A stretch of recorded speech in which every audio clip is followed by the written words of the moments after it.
It being 5:30 p.m. on Tuesday, April 23rd, let's begin the meeting of the Committee on Ways and Means. Please note all votes will be by roll call. If you would like to speak, please use the raise hand function. Clerk Semino, can we please have a roll call to begin the meeting? Certainly. Councillor Barrica. Here. Councillor Connors. Here. Councillor Flaherty. She'll be attending momentarily. Councillor Ryan is not presently here. Councillor Sasha. Here. Thank you. Thank you. Okay. Is there a motion to approve the minutes of February 4th, 2020? So moved. Is there a second? Second. Clerk Semino, roll call vote? Councillor Barrica. Yes. Councillor Connors. Yes. Councillor Flaherty. Yes. Councillor Ryan is not here. Councillor Sasha. Yes. That is Five. 5 in favor, 4 in favor, and 1 absent. Mhm. Thank you, Sue. Okay. Next item on the agenda, is there a motion to approve the minutes of February 25th, 2020? So moved. Is there a second? Second. Clerk Semino, could we have a roll call vote to approve the minutes, please? Councillor Barrica. Yes. Councillor Connors. Yes. Councillor Flaherty. Yes. Councillor Ryan, not here. Councillor Sasha. Yes. Thank you. That is 4 in favor and 1 absent. Okay, moving on to old business. Motion 20032, Mayor, FY 2020 Supplemental Appropriation Number 2, Master Plan, or take up any action relative thereto. And there will be a public hearing at the full council on April 28th. So I know we had, this came back to this committee. So is there anyone from the mayor's office who would like to speak on this item? Sure. Madam Chairwoman, I'm sorry to interrupt. Can Yep. I just raise an administrative issue before Councilor we Sasha? get into this? I'm just noticing that participants are logged in, some with their names, some as their phone numbers. So if they choose to speak, they would have to identify their name and address, and I believe their phone number will be emblazoned across the screen, which would be a privacy concern. Can that be? Clerk Semino, are you able to help with this issue? I am not sure. Does everybody see In that? the participants in the attendees section, yep, there's 4 attendees. Thanks. Thank you, Council. I'm wondering, can only the panelists see the attendees? Or Can't see any attendees. Right, I think only we can see them, but if they choose to speak, I think in the town council meeting a couple weeks ago, callers who did not have video just showed a black screen with their login name. And I'm guessing that these people will show up with just their phone number on the screen. They may be able to use the chat feature. Oh, I guess that would come up on the recording as well. so Steve, who's the host right now?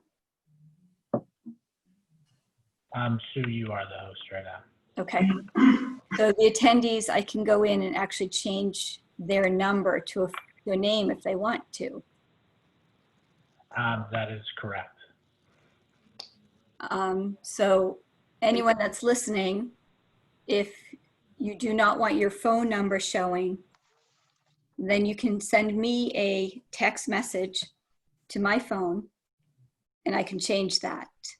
If it doesn't bother you for that phone number showing up, then you don't have to. But my cell phone number is 339-987-2726.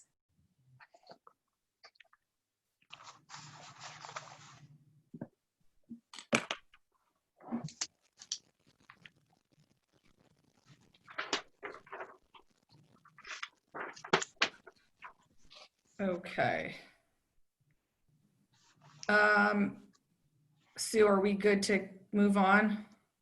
I believe so, yes. Okay, thank you, Counselor Shasha. Solicitor Taub, were you starting to speak? Yes, thank you very much, Madam Chairwoman.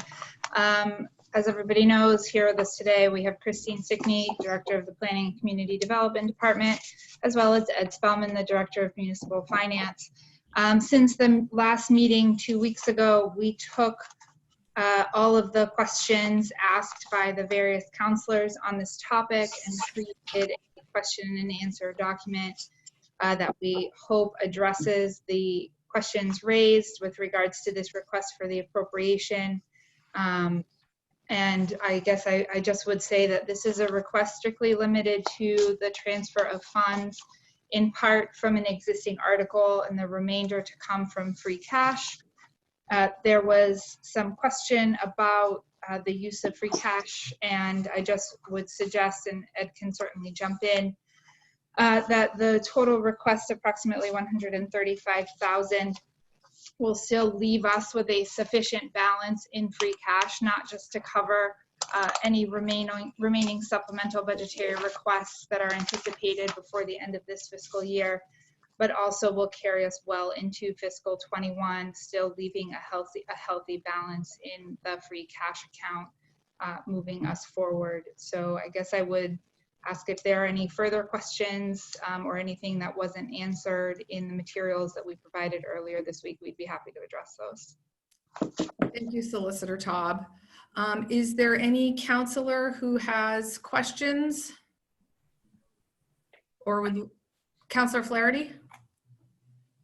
So I first want to thank the mayor's office and all the contributors who made, put a lot of work into answering questions. I read those questions, your answers very carefully, and I found them very, very helpful in most cases. But the thing that I really want to emphasize is that it's difficult for me to give approval for funding for a master plan without knowing for sure that residents are going to have a substantial involvement in that process. Like, I think that we went through the comprehensive zoning update, and the one criticism that so many residents had was that residents weren't involved deeply enough. They weren't invited into the process often enough. Their input wasn't taken seriously enough. They weren't invited until too late into the process. And I know that the mayor's, our former mayor had a different feeling about that, but I would like to see us do this in a way that residents feel confident about, and the only way to do that is to really make sure that there is very significant, substantial resident involvement in this. So I asked a question about how residents, in most master plans, it seems like the standard procedure is to have what's called a steering committee. And that steering committee is composed of people who are nominated chiefly by the mayor. And it can be members of the planning department, or you could imagine that the mayor might choose someone from engineering. That's important, but there's no breakdown of how residents will be folded into that steering committee, which I know would only be a part of the process because during the visioning, the whole town would be encouraged. I know that the whole town would be encouraged to be as involved as residents are possibly willing to be involved, but that steering committee will still have, and I'm using the term steering committee and you might call it something else, but that steering committee will still have a fair amount of influence, a lot of influence. And I don't see any indication of how it's going to be selected and how a broad spectrum of residents are going to be included. And that is what I would like for you to speak to. Sure. So the mayor and I spoke about this today and confirmed that there will be you can call it a working group, call it a committee. There will be a group of interested parties that, you're correct, will be selected by the mayor, that will include a representative group of those that have some interest or stand to be impacted. That's going to include representation from the council. It's going to include representation from the residents. It's going to include business owner representation. And then it's also going to include town board, like planning board and or ZBA representation. The intention is to identify these individuals from the start of the process so that they are involved for the duration of the establishment of the master plan through all phases. The second major component, which I'm glad you mentioned, Councilor Flaherty, is the visioning, and that's where everybody will be invited, and I would hope would avail themselves of the opportunity to participate in the visioning portion, and we'll do everything we can to make sure that that's advertised through every possible forum to make sure that the word is out so that everybody who has an interest or wants to be a part of this process has plenty of opportunity to do so if they're not one of the individuals, or even if they are one of the individuals selected for this committee. Okay, so then what is the anticipated balance of residents versus like town employees who would be on this steering committee? So the way it would, if you count the fact that council representation and board representation are residents, it will end up majority residents. And do you have a sense on how many in addition to that, how many residents in addition to that would be included? You know, we talked generally about numbers. We've learned that if your group is too big, it becomes unproductive. If it's too small, you don't have enough of a representative sampling. So in what we were talking about, it was probably somewhere in the realm of 9 total people. And again, this is, you know, this was just the conversation, 9 total with 4 of them being just straight residents.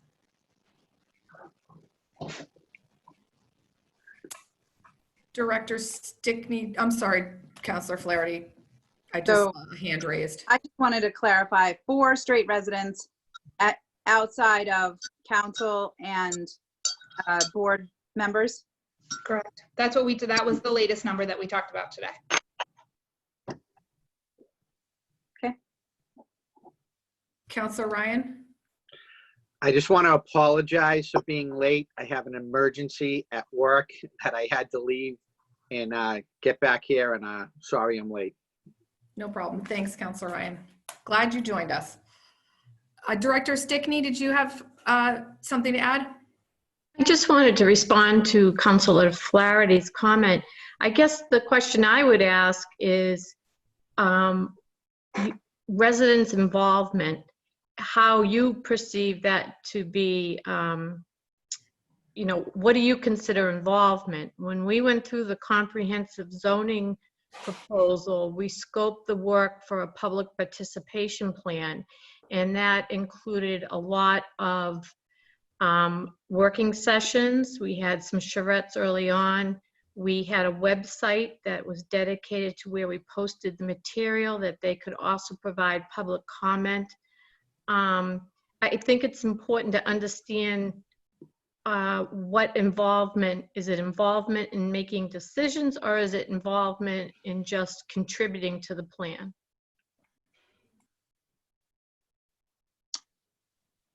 I certainly think that residents feel that they have a right to make decisions in this master planning process for Braintree. If I may, through the chair, just to respond, Yes. that certainly the legislature in enabling the enactment of 81 included that, because that visioning is the participation element of it. The actual decision-making is done with the planning board just as far as adoption, but we certainly have intended to have presentations made to other boards, but the authority on the master plan in the statute stays with the planning board. But again, as we do with all our reports, we bring them before the council and give a presentation. There, you know, we've done that with our hazardous mitigation plans, our open space plans, and so forth. So I just wanted to be clear, because I think everyone's got a different definition of public involvement. Councilor Shasha? I believe that the point that Director Stickney just raised would be exactly the point that I would throw back at the mayor's office, is that we went through the comprehensive zoning process. We had a lot of upfront meetings and charrettes we had a zoning ordinance working group set up from the beginning, selected by the mayor. Those groups all met in private for years, 3 years almost, and then the final product was delivered to the residents. They didn't like it. So I guess the question is, if this is going to have the same public input process up front, and we're going to set up a similar working group up front that we can't commit at this point would actually have public open meetings, from what I've been told, then how would this result be any different than the last result? So as I understand it, there were many lessons learned from the comprehensive rezone dating back to the beginning, which was before I got here. But as I understand it, the group was too large and the group was not given a mission or direction at the start of the process. Those are two things that we would already look to correct in establishing the committee for purposes of establishing the master plan. We are looking at a smaller group, still representative of all interested parties, and they would be given a mission from the mayor's office directly from the outset. The question of whether or not the meeting should be public or private and whether or not they should be that's a different question than whether or not open meeting law would apply. And that all goes back to what the purpose of the committee is and whether or not they are advisory in nature and or a decision-making body. And the reality is you can take votes and you can make recommendations, and whether you're subject to open meeting law is a whole nother question. And so I would suggest that we cannot keep looking backwards and pointing fingers. We have to be working together, looking forward, and we're hearing you. We've heard the concern about resident input.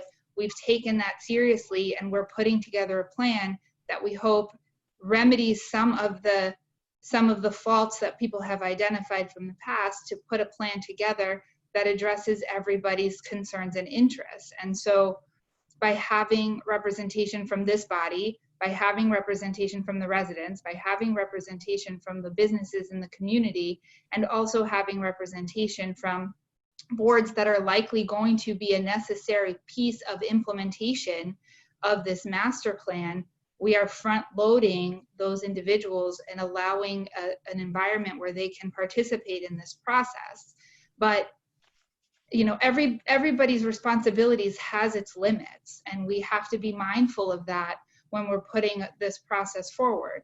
And I want to go back to, you know, we are in the early phases. We cannot move forward without the funding. This is the first step, and so we're asking this group has already by majority made a favorable recommendation for the appropriation of funds. That's what we're here for, and I think the mayor's office and the planning department has been very open in its willingness to hear you and take these concerns and address the concerns as we're planning to move forward. But you have to understand that this is step one of a lengthy process. Councilor Shasha? I think I took a slightly different lesson away from the last project that we did.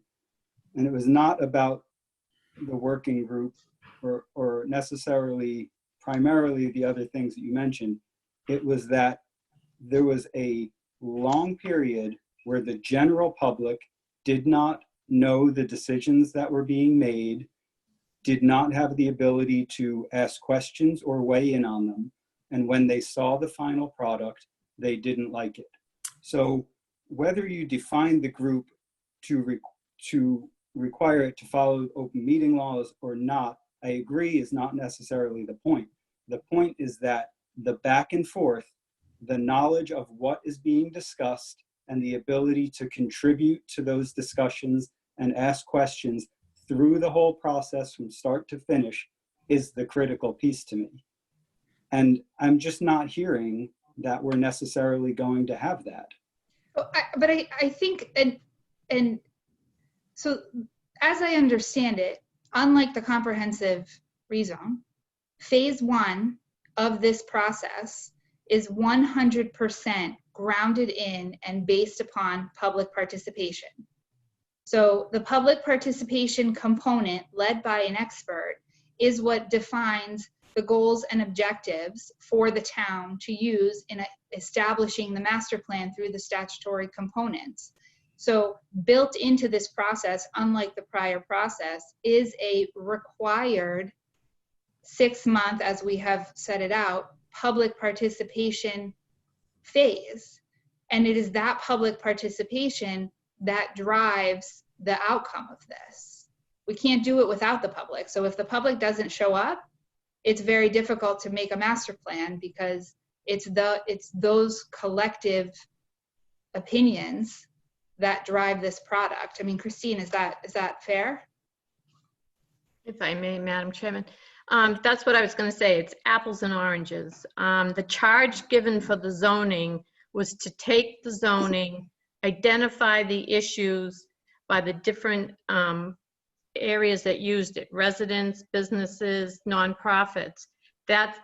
I want to be clear, there were 2 working groups. There was one the mayor appointed, and then one after the first draft came out that was created with residents that looked at it as well. But I guess I have to take issue with Councilor Sasha, because the first draft out, that was the attempt to get some public input. And we never got off the ground, because it was a big document. There was a lot of criticism, but that was the charge given to us. Take the bylaw, correct it, try to address some of the issues, and the folks that were on that working committee did that. And then we should have had public hearings with the planning board go forward. But if you recall, we didn't get very far. We had the residents group created, and that's where we kind of stalled out. So there was never anything finalized. There was never anything approved or adopted. That was draft 1. This is a totally different process. So 1 second, Councilor Sasha, I want to make sure, just by the rules, to make sure that, do any other councilors have questions or wish to speak, so that we make sure we hear from everybody? I know. I do, but I will defer to others because I have already spoken. Councilor Connors, did you have something to add? Okay. I just wanted to add, to make sure, one of my concerns that I have gotten addressed, and I want to make sure that this is reflected, so that, when we bring this back to the council, one of my concerns was the committee had not had a chance to review the town's budgetary projections when we were asking for a supplemental appropriation. So that was at the last council meeting on April 7th. Between then and now, I spoke with the town auditors. I reviewed the free cash summary from the last 4 years with our town auditors. It was the opinion of the town auditor that the requested amount of $135,000 will not hinder our budgetary needs, even in the current environment. So I wanted to make sure that this group heard the outcome of those conversations that I had. Given this information, I definitely feel like I'm in a much more comfortable position to vote in favor of this appropriation. I also want to just add, partially in response to Councilor Sasha, given the answers to all the questions, the way that I'm reading this, and I think, there's 2 things. There's a committee, of which you and I are both members, of the Community Planning Committee. So I'm hopeful that the mayor's office will, bring forth documentation to that committee the way that they are doing for Ways and Means and the Department of Public Works and other committees. So we have that level of oversight. And I think the other thing is, it's also incumbent upon us as counselors to make sure we are going out into our districts, we are talking to people, and making sure there is a level of public involvement that we can help implement and derive, because this was absolutely one of my concerns as well. And having many more details on the visioning part of the process, I take responsibility for making sure that my constituents are aware that when this happens, and what it will be going on, and gathering input. So I think, again, I appreciate all of the information that came back to us. And I think we're in a much different spot than we were definitely last year and also from where we were 2 weeks ago.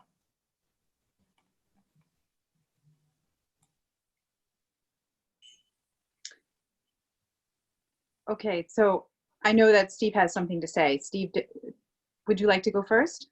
No, please go ahead.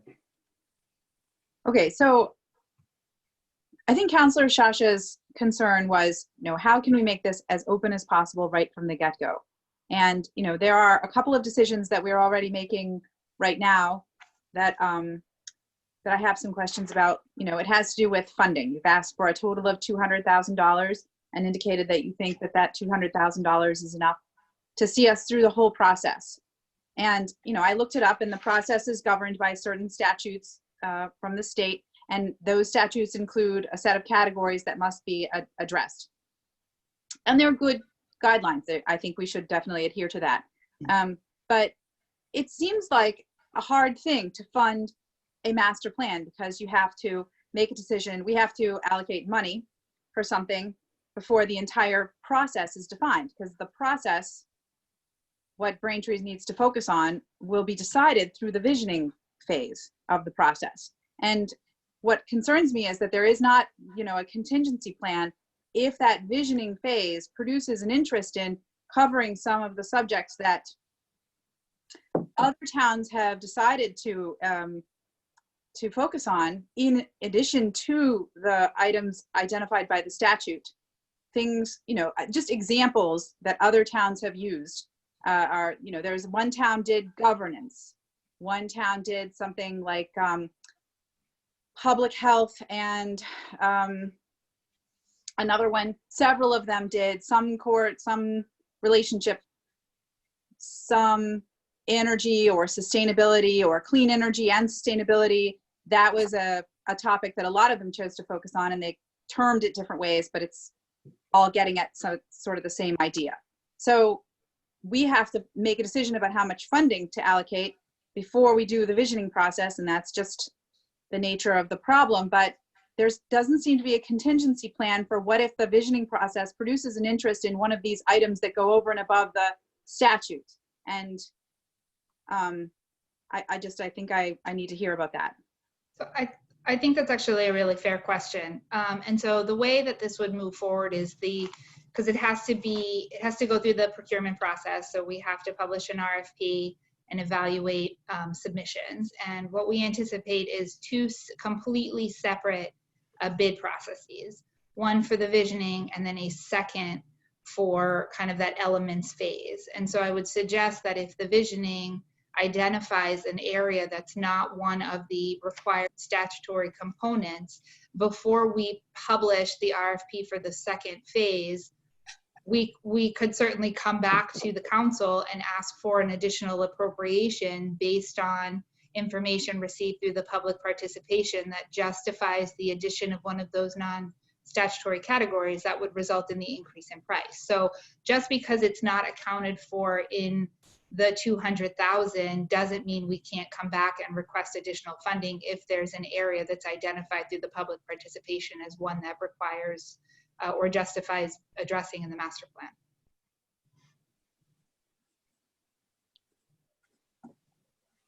There's no way to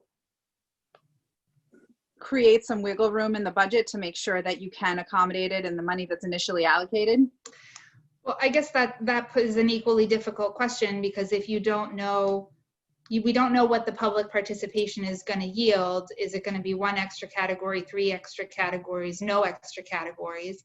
And so I would suggest it would be even more difficult to budget for anticipated additional categories, as opposed to knowing what those would be, so that we can bring you a specific recommendation and the basis for why the additional funding would be necessary.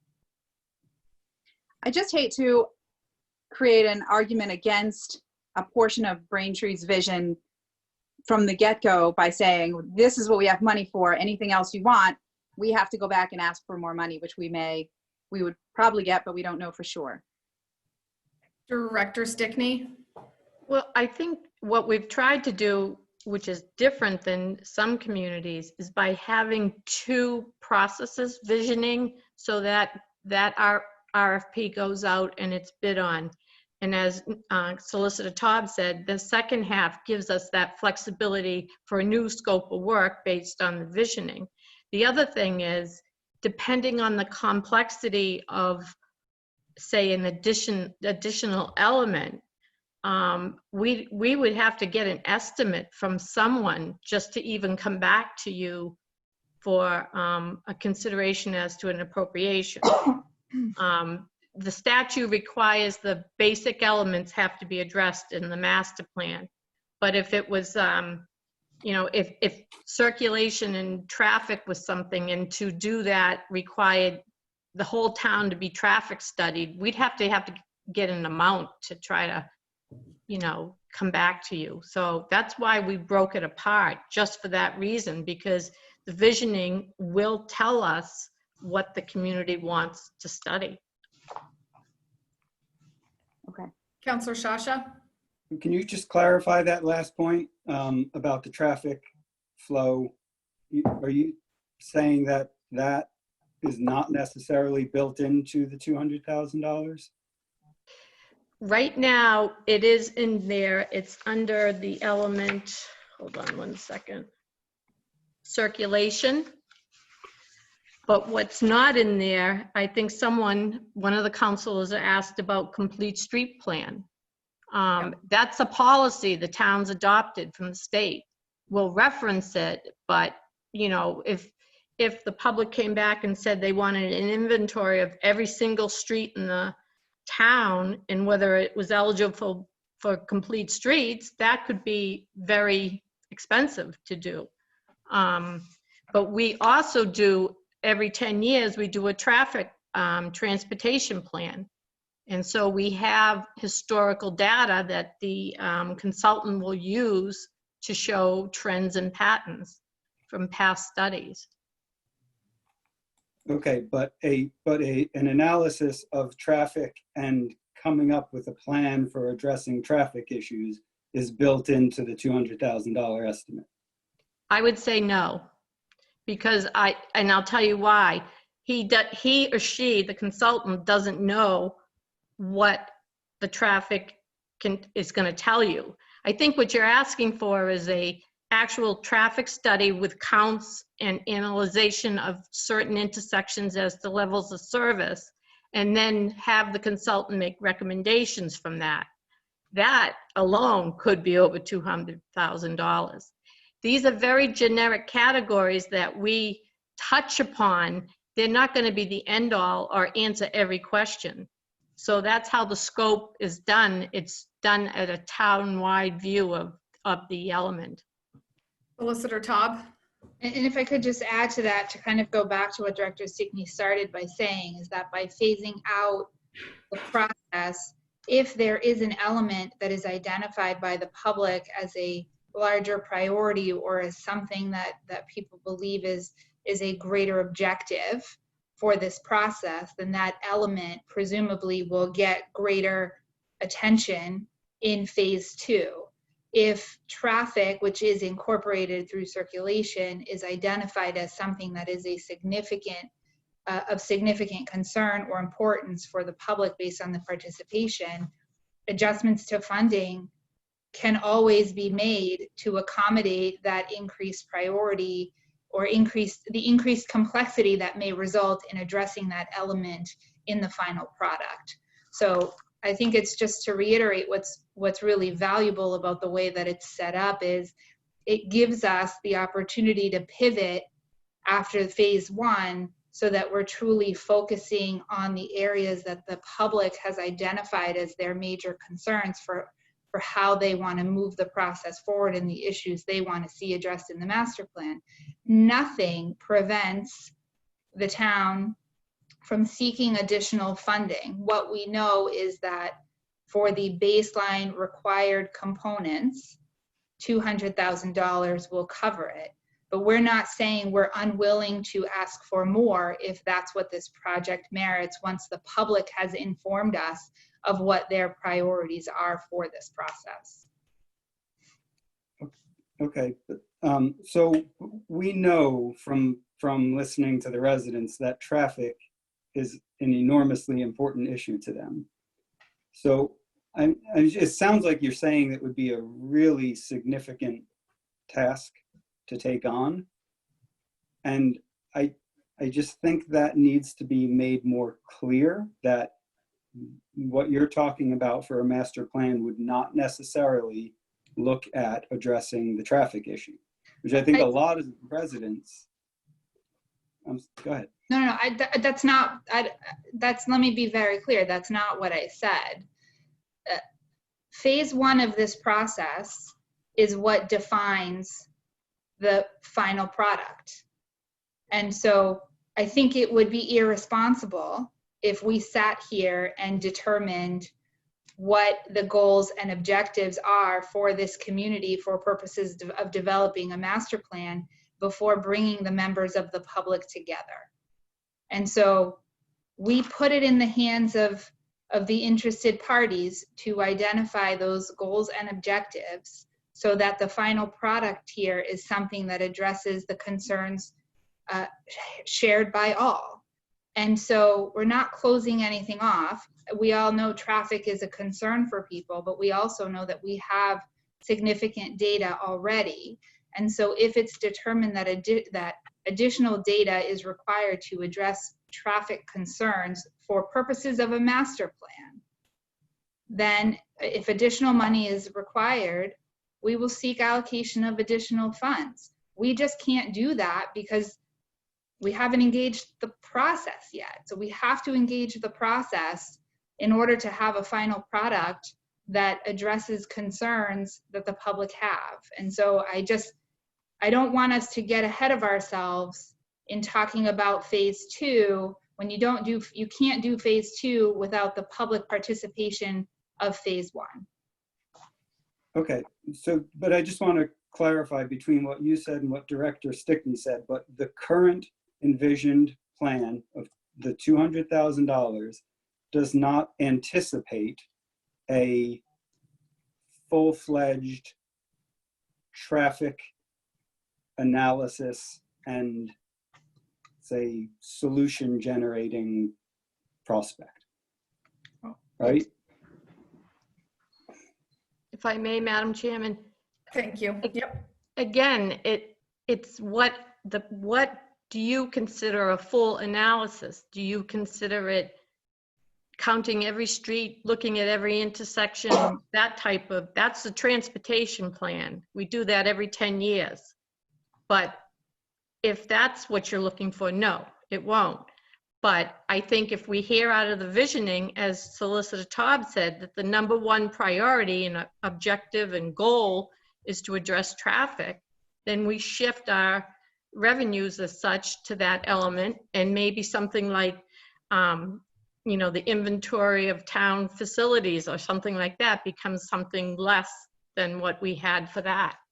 Okay, so I just want to clarify that last one. So you do think that you could complete some kind of traffic study and plan within the $200,000 if you cut back on other things? I'm trying to get to, we know that traffic is an issue for everyone, right? We can say we need to hear from the public first, but we know, and I just want to make sure that we're not already going into this knowing that it's really going to be more than $200,000 because we know we need to address that issue. If I may, ma'am, we're coming in with the Volkswagen here. I mean, I'm not asking, and through the mayor's office, we're not asking for the Cadillac. If I was here with the Cadillac, I would agree with you that we would probably be doing a lot more, but at 200,000, we're also we're putting a good sum of effort and money into the visioning. So, I don't know what that's gonna cost, but if you see the scope of work, some of the elements that we provided you, you'll see we pull out the participation plan. If you have a consultant that comes back and says that visioning component is $80,000, then we have to make a decision. Councilor Ryan? Oh, okay. Sorry. I guess if I may, the traffic plan is a bit of a term of art, right? So if you're talking about a full-fledged town-wide transportation plan, that is significant. That is a standalone document that, as Director Stickney indicated, we already do every 10 years. I don't think that traditionally, maybe I'm wrong, somebody tell me, that you would expect to see a full-blown transportation plan as part of the component of the master plan. And so I think we just, certainly there will be an assessment of traffic. Of course, everybody feels that traffic is a concern, but I think that a transportation plan versus a review of traffic in particular areas in the town, I think those are two different things. But I also, again, want to say, we believe that 200,000 will fund a solid master plan with significant public participation. If we do phase one and we see that our most qualified vendor is going to come in higher than what we thought, then yes, we'll have to seek further allocation of funds. But what we know as we sit here is that 200,000 is sufficient to fund a master plan consisting of the statutory required elements while also allowing for significant input and participation from the public, which is something that I think we can all agree, from what I'm hearing, is an absolutely essential component of this process. Director Stickney? I just wanted to add too, it's called a circulation element. So it's not just motor vehicles and traffic. It takes a look at our rails. It takes a look at our pedestrian access, other modes of traffic, bikes, that it's a pretty generic element. I don't want to be misleading and have you think it's going to look just at automobile traffic on streets. It's pretty generic. Thank you. So I just want to make sure that to clarify, tonight, to make a recommendation to the full council, there will be a full public hearing at the full council meeting on the 28th. I know there are residents who called in, so I certainly want to give them a chance to speak. And since they have joined us, but I also want to make sure that just to reiterate, so the vote tonight is to make a recommendation to the full council for an appropriation of $200,000, 135,000 of which would come from our free cash balance, and the remainder would be from the, I guess for lack of a better term, leftover money from the zoning project. So, sorry, Councilor Flaherty, did you have a question? Well, I'd like to get a little bit back to resident involvement in all of this. So I've never been through a master planning process, and I've learned a lot already from the documents that have been submitted and the answers to our questions that have been submitted. But I still have some confusion. And so in your answers to the questions that were submitted, you indicate that the master plan will be completed by an outside professional land use consultant. Okay, but you also indicate that the Planning and Community Development Department will provide project management. So can you describe how the consultant and Braintree's Planning Department work together in this process? I'm trying to understand the roles of each because I want to ensure that the residents themselves are afforded substantial influence on the document that is produced as the final outcome. Director Stickney? Thank you, Madam Chairman. So project management is a combination of acting as staff to the consultant, as well as what we call contract administration. So if we bring a consultant on board, there'll be a contract signed. It'll outline the scope of works. There's a whole process for him or her to be paid. Have they met the deliverables? Have they met the milestones of the scope of work? That's the contract administration. Before they can get going, we provide them with, they'll say to us, okay, what do you have for information on transportation? We pull out the traffic reports that we have. We pull out old master plans, we pull out the new section on open space, we pull out all the elements that they have to get themselves acclimated with before they can even hold the visioning. They have to understand what's been done in the town. So when the residents are there at the visioning and they say exactly what Councilor Sasha was saying, that traffic has been a major concern, we'll be able to have given them some corridor studies. We'll be able to give them some background information. So that's basically what we do. We set up, what meeting room might need to be done. Can you get something out to the members on the committee?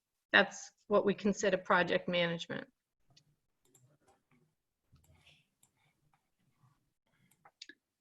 Okay, and let's say in a visioning session, you were presented with conflicting ideas about some direction that residents have that they'd like to see Braintree go in. Who is the deciding authority on which direction is chosen to be included in the master plan? So I would suggest to you, the consultant is the facilitator of any charrettes. We held a charrette initially in the comprehensive zoning. I'm not sure if we had one or two, but we had a lot of conflicting ideas that, the bylaw should do this and do that. We take all those materials, we put them together. They report almost in like a minute type of format. At this table, there were 5 people the following, and they suggested, the consultant will say, well, what is your number 1 priority? What's your number 2 priority? So they're the facilitator for gathering the information up. I would suggest to you the steering committee then will be instrumental on how to frame the going forward the next elements. If all the public participation is addressing only one element, then we'll know we'll have to look at that in more detail. So the steering committee. So let me give you an example that I noticed in traffic mitigation or the traffic calming initiative, that you would find residents who love speed bumps. They love them. They want them right in front of their house. They want all speed bumps, many speed bumps. And for every single resident that you find who loves speed bumps, you find another resident who is totally opposed to speed bumps. And they hate speed bumps and they want no speed bumps on their roads, and they think speed bumps hurt their cars, and they have a whole laundry list of reasons why they hate speed bumps. So if you got the speed bump and half the people in your charrette wanted the Braintree to invest in a speed bump program and the other half were like, no speed bumps ever, who's the deciding authority on whether you go down the speed bump road or not? Is it that then you're saying that that would be the steering committee's job? What I'm suggesting to you is the steering committee job is to compile all the information that comes from the visioning and help us frame the next components. Every master plan has an action plan, and every master plan has an implementation plan. The action plan is the Christmas list. We want speed bumps. And then the implementation is who's the responsible entity to have that done. Your highway department, it will require funding, the mayor's office.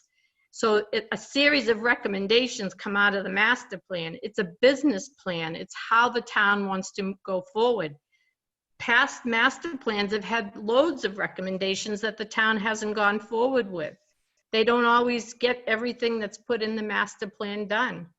But you wouldn't put both speed bumps, both put speed bumps and don't put speed bumps in the same master plan. You'd have to choose which item you're going to put on your action item. Who does the choosing? I think the steering committee, along with the consultant, will give what they feel is the priority visioning of the community.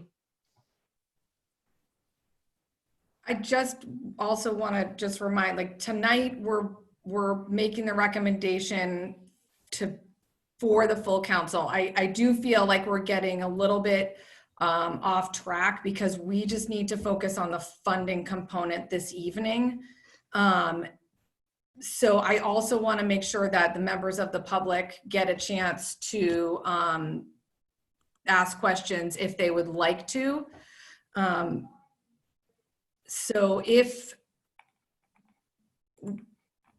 you are is it a call-in, Sue? Can you help me with the attendees? The attendees. If you're an attendee and you have a question or a comment, you can use the raise hand feature in the Zoom.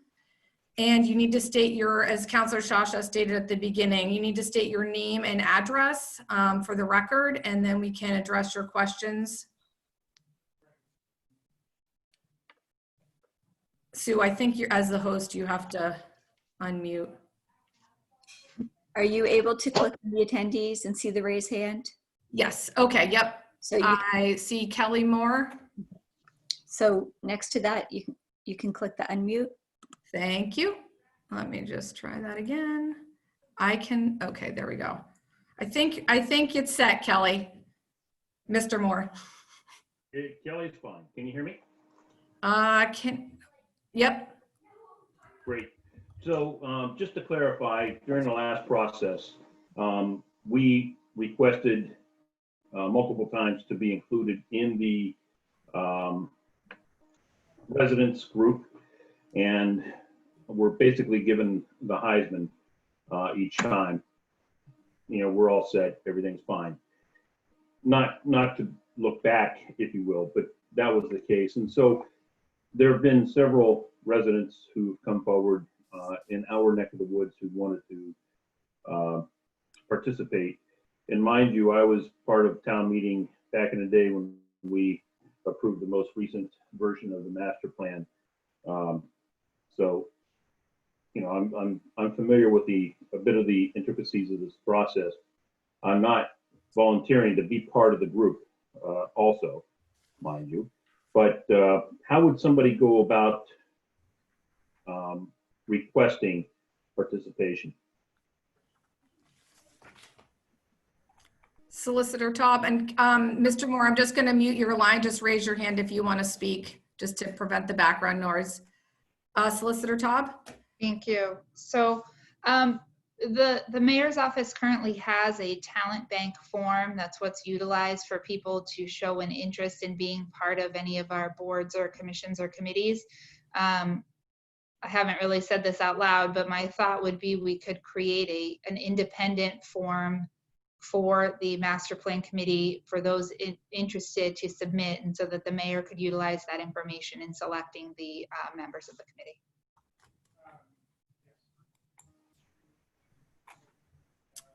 Thank you. Yep, go ahead, Mr. Moore. So just to clarify then, the form would be found on the town website? So right now it's just the generic form that exists on the website, but you know, we could certainly look at doing one specific to the master plan, and we could put it on the website, we could put it out on Facebook, we could tweet it, we could keep hard copies here, assuming that at some point people are allowed back into this building. And we would make sure that it's available in a variety of formats so that individuals could avail themselves of the process. Thank you. Is there any other members of the public? Okay, I recognize Liz Page. Liz, you hold on one second. You should be ready to go, Miss Page. Okay, can you hear me now? Yep. Okay, great. Hi, nice to see everybody and hope everybody is doing well. Thank you. Thank you very much for this opportunity tonight. I appreciate it. And I do have a couple of comments, questions, and suggestions. To reiterate something that Kelly just mentioned, back in the day when the master plan that we currently have now was being drawn up, members of the North Braintree Civic Association attended several meetings, and there were members of East Braintree Civic Association. There were a lot of people that went, and I think it was very helpful. It was very good, and that was very different from the process that went on just recently, where the comprehensive zoning plan was formed. When that zoning plan was being developed, we had requested on several occasions to be part of it, and we were told no, that the public would have their opportunity. Unfortunately, by the time the public had the opportunity, and so this is where I'm getting into my concern here, by the time we had the opportunity to speak, we were basically being handed a platter of, this is what we're offering you. We weren't there to basically say what we want to begin with. And so that was part of the big downfall as far as I saw it. And the website that was available on the town hall was not user-friendly at all. Just to put that out there. Another suggestion I would like to make, I know it's been many years since our last master plan was made, but I would like to put in a request that if the consulting group is still in existence, and I believe that they are, if they would be considered for a request for proposal, because they would have the history of everything that went into the previous master plan. And it might be helpful to have that baseline history part in there. Another comment I have is if we have 10-year traffic plans being done every 10 years, a 10-year traffic analysis, what are we using that for?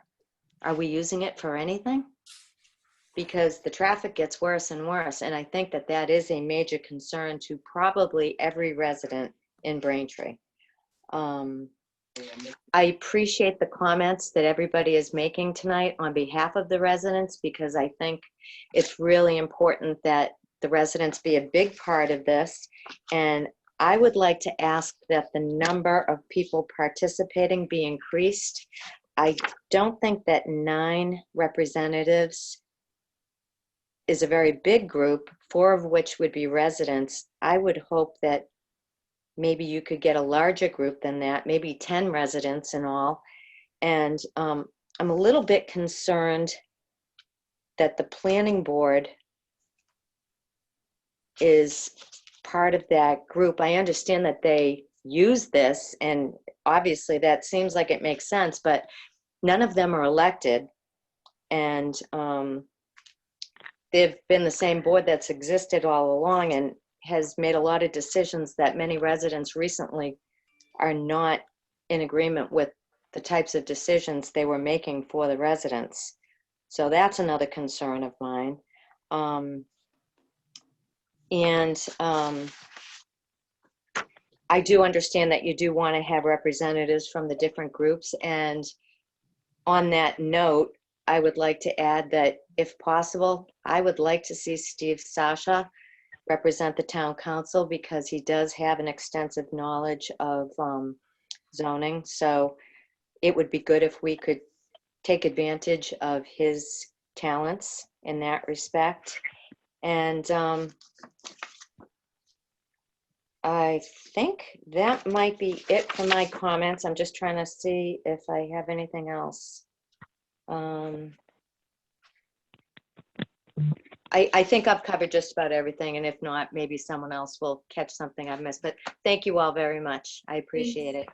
Thanks, Ms. Page. And just to reiterate, there will be a formal full public hearing on the 28th. So please, you know, this is why we're here. We welcome your comments. And if so, anything you didn't get to tonight, you'll have another opportunity to address the full council next week, and certainly send them along if you are unable to make it Okay. to your counselor or to this group. Thank you. Yep.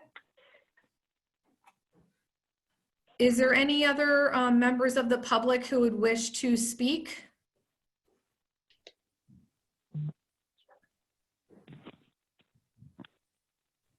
Okay, seeing none. Counselor Ryan. I'd like to make a motion, Madam Chairman. And the motion is for order 20032, that the amount of $64,492.20 be transferred from the Planning and Community Development Department updating zoning ordinance article, and $135,507.80 be transferred from the FY19 certified free cash for a total of $200,000 to the Planning and Community Development Department for master plan article. Favorable recommendation to the full council. So moved. Is there a second? Second. Thank you, Counselor Connors. Clerk Semino, if there are no other comments from the council, I would move to have a roll call vote. Counselor Barica, Favorable recommendation. Counselor Connors, Yes. Counselor Flaherty, Yes. Counselor Ryan, Yes. Counselor Sasha. No. That's 4-1. 4 in favor, 1 opposed. Thank you very much. All right, this was the only topic or the only agenda item under old business. We have no new business for this evening. So I would make, is there a motion to adjourn? So moved. Is there a second? Second. Thank you. Thank you. Clerk Semino, a roll call. vote, please. Counselor Barica, Yes. Counselor Connors, Yes. Counselor Flaherty, Yes. Counselor Ryan, Yes. Counselor Sasha. Yes. 5 in favor. That is Thank you. unanimous. This meeting is adjourned. Thank you. everybody. Thank you all. Thank you, B Camp. Thank you. Thanks. Good night. Night.